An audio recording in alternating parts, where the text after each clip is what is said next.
તો રાજ્યભરમાં આજે સાર્વત્રિક વરસાદની હવામાન વિભાગે આગાહી કરી છે, ત્યારે સાયક્લોનિક સર્ક્યુલેશન પણ સિયર ઝોન પણ સક્રિય થયું છે. ઓફશોર ટર્ફ સક્રિય થતા વરસાદ રહેશે. ગાજવીજ અને ભારે પવન સાથે વરસાદની હવામાન વિભાગે આગાહી કરી છે. દ્વારકામાં અતિ ભારે વરસાદની આગાહી કરવામાં આવી છે, ત્યારે કચ્છ અને અમદાવાદમાં પણ અતિ ભારે વરસાદની હવામાન વિભાગે આગાહી કરી છે. મોરબી, જામનગર અને જૂનાગઢમાં પણ ભારે વરસાદ થઈ શકે છે, ત્યારે ગીર સોમનાથ અને નવસારીમાં પણ ભારે વરસાદની આગાહી કરવામાં આવી છે. વલસાડ, દમણ અને પાટણમાં પણ ભારે વરસાદની આગાહી કરાઈ છે.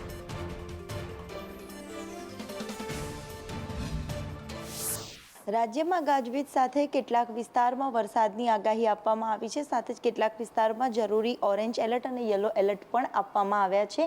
ઓફશોર અને ટ્રફ અને સાથે જ એક સાયક્લોનિક સર્ક્યુલેશનની અસર છે, જે ગુજરાતમાં આજના દિવસે જોવા મળી શકે છે, જેના કારણે તેની અસરના પગલે રાજ્યભરમાં સાર્વત્રિક વરસાદ રહે તેવું અનુમાન છે તે કરવામાં આવ્યું છે. જેમાં સૌથી વધારે સૌરાષ્ટ્રના વિસ્તારની વાત કરીએ તો જામનગર, રાજકોટ, દ્વારકા, પોરબંદર અને જૂનાગઢમાં તેની અસર વધારે રહી શકે છે. એટલે કે ભારેથી અતિ ભારે વરસાદ સામાન્યથી મધ્યમ પણ કેટલાક સૌરાષ્ટ્રના ભાગોમાં પડી શકે છે. બીજી તરફ મધ્ય ગુજરાતની વાત કરીએ તો મધ્ય ગુજરાતના મહેસાણા, બનાસકાંઠા સહિતના કેટલાક ઉત્તર ગુજરાતના ભાગોમાં પણ સામાન્યથી મધ્યમ વરસાદ, તો કેટલાક વિસ્તારમાં ભારે વરસાદ રહી શકે છે. અમદાવાદ, ખેડા, નડિયાદ સહિતના વિસ્તારમાં પણ સામાન્યથી મધ્યમ વરસાદ, તો કેટલાક વિસ્તારમાં પવન સાથે છૂટો છવાયો વરસાદ રહી શકે તેવું અનુમાન છે.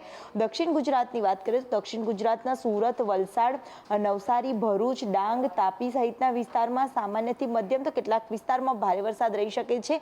કચ્છમાં પણ યલો એલર્ટની આગાહી સાથે સમગ્ર કચ્છ પંથકમાં ભારે વરસાદની આગાહી, તો કેટલાક વિસ્તારમાં પવન સાથે વરસાદ રહી શકે તેવું અનુમાન કરવામાં આવ્યું છે. આજે સાર્વત્રિક વરસાદ રાજ્યભરમાં રહેવાનું અનુમાન હવામાન વિભાગ તરફથી કરવામાં આવ્યું છે. કેમેરામેન મનીષ વાણિયા સાથે દિવ્યા ચૌહાણ, સંદેશ ન્યૂઝ, અમદાવાદ.